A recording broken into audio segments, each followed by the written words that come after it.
Hello everyone, this is Shweta Pandey. Welcome to Step Up Academy. Students, आज के इस session में हम क्या करने जा रहे हैं देखते हैं। क्लास 12 पॉलिटिकल साइंस है, chapter number 6 environment and natural resources. एक चीज यहाँ पर नई दिख रही है और वो है माइंड मैप। ठीक, तो ये जो माइंड मैप है इसको हम डिस्कस करने जा रहे हैं और माइंड मैप के बेसिस पर मेरा यहाँ पर टारगेट या फोकस क्या है कि ये चैप्टर से रिलेटेड जितने भी कॉन्सेप्ट्स हैं, जो भी टॉपिक्स दिए गए हैं सिलेबस में, वो आपको क्लियर हो जाएं। क्लियर मतलब ये नहीं कि आपके माइंड से ही उड़ जाएं, आपके माइंड में एक मैपिंग बन जाए कि आपको सारी चीज़ें समझ आ गई हैं और फिर इस चैप्टर से रिलेटेड कुछ क्वेश्चन आते हैं तो आप काफ़ी अच्छे से आंसर्स लिख सकते हैं। ठीक, तो सेशन को स्टार्ट करेंगे। इससे पहले के भी हम चैप्टर्स को कुछ माइंड मैप्स के बेसिस पर पढ़ चुके हैं, तो उसी चीज़ को बार बार हम डिस्कस नहीं करेंगे। आई होप आप लोगों ने देखे होंगे वो माइंड मैप्स। आज का जो हमारा माइंड मैप है ये एनवायरमेंट एंड नेचुरल रिसोर्सेज के हम टॉपिक देख रहे हैं, जैसे रिसोर्स जियोपॉलिटिक्स हम देख रहे हैं।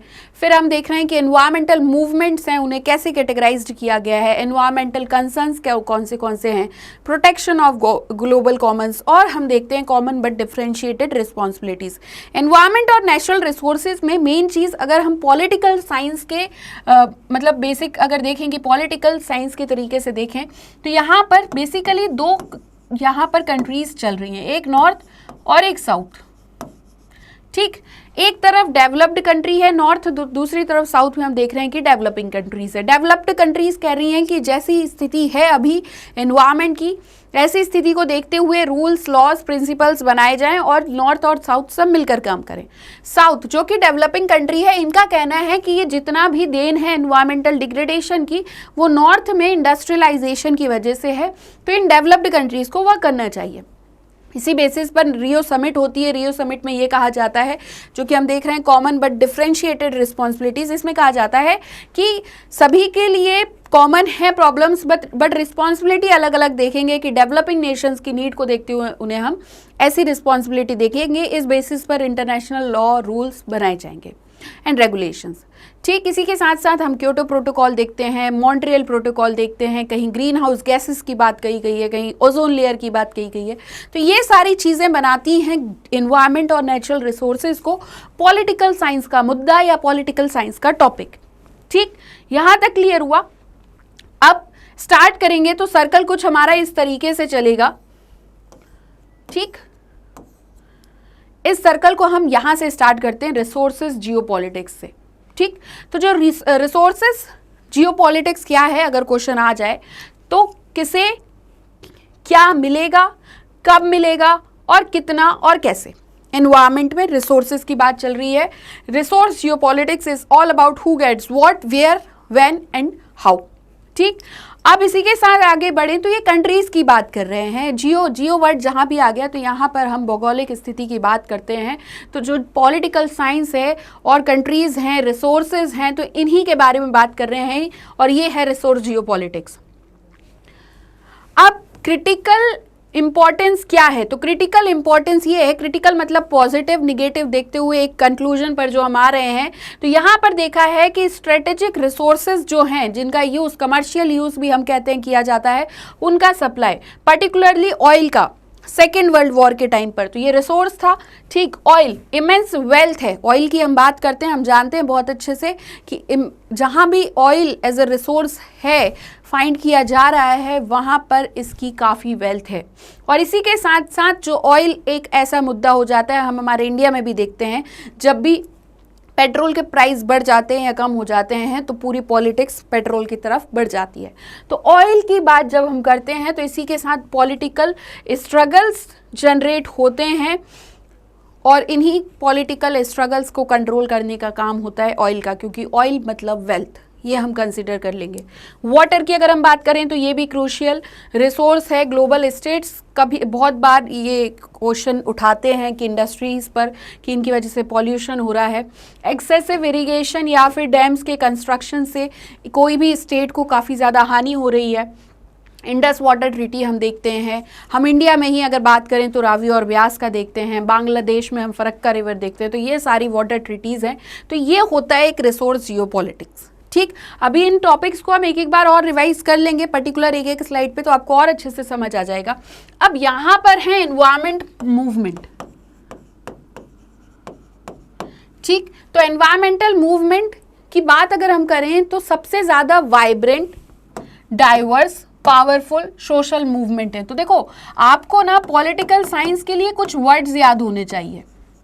मतलब कि जब आप एग्जाम में बैठे हुए हैं और आप चैप्टर, आपको पता चला कि इस चैप्टर से आया है, तो इस चैप्टर के कुछ कीवर्ड्स हैं जो आपको याद होने चाहिए। जैसे ही हमने बात करी किसकी,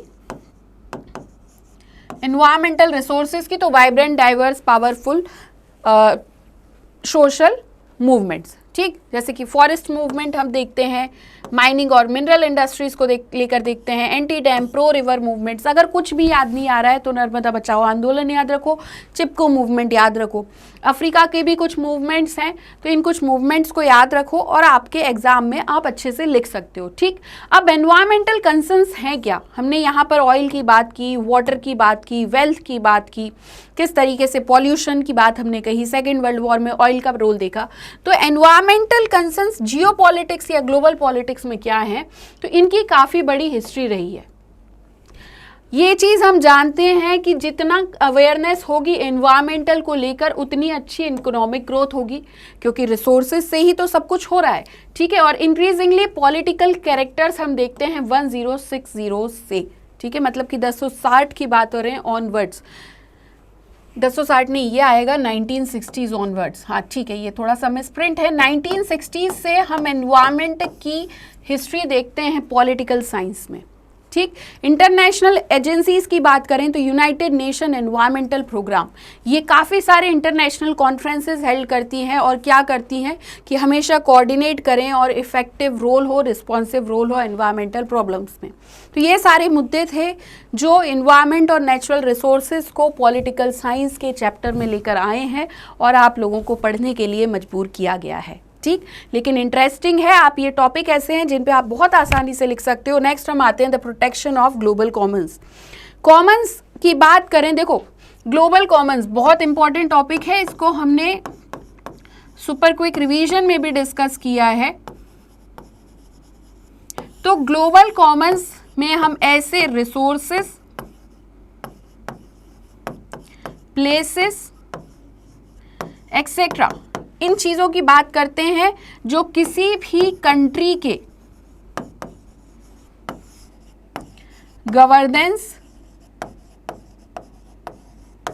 या फिर एडमिनिस्ट्रेशन में नहीं आते हैं। तो ये ऐसे चीज़ें हो जाती हैं जिन पर एडमिनिस्ट्रेशन, गवर्नेंस कॉमन होके किया जाता है, मतलब हर एक कंट्री की जिम्मेदारी होती है कि हम इनके प्रोटेक्शन के लिए काम करें। जैसे कि हम अंटार्कटिक रीजन की बात करते हैं तो अंटार्कटिक रीजन किसी पर्टिकुलर कंट्री के एडमिनिस्ट्रेशन या गवर्नेंस में नहीं आता है।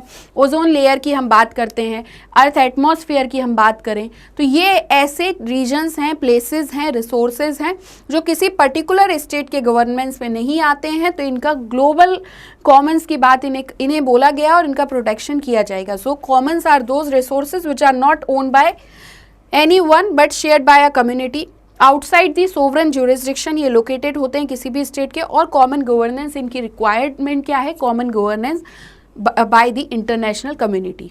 कॉमन बट डिफ्रेंशिएटेड का जो रिस्पॉन्सिबिलिटीज़ की हम बात करें तो 1992 में United nation framework convention on climate change UNFCCC, ये यहाँ पर रियो समिट हम देखते हैं और इसी के बाद ये प्रोवाइड करते हैं कि हमें क्लाइमेट सिस्टम को देखते हुए वर्क करना है on the basis of equity और कॉमन बट डिफ्रेंशिएटेड रिस्पॉन्सिबिलिटी का हम यहाँ पर एक मुद्दा या टॉपिक लेकर आते हैं और इसे हम क्या कहते हैं, कॉमन बट डिफ्रेंशिएटेड रिस्पॉन्सिबिलिटीज़। तो ये था हमारा पूरा चैप्टर, ये हमने यहाँ पर कंप्लीट किया। अब आपको रिवीजन में जल्दी से करा देती हूँ और इसी के साथ हम इस चैप्टर को कंप्लीट करते हैं।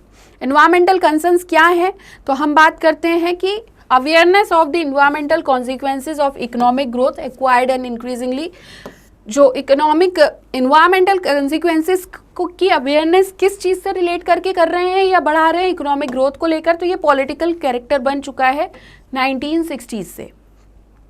यूनाइटेड नेशन एनवायरनमेंट प्रोग्राम काफ़ी सारी कॉन्फ्रेंसेस हेल्ड कराता है और डिटेल्ड स्टडीज़ देता है, कोऑर्डिनेट और इफेक्टिव रोल रिस्पॉन्स की बात करता है एनवायरनमेंट के लिए।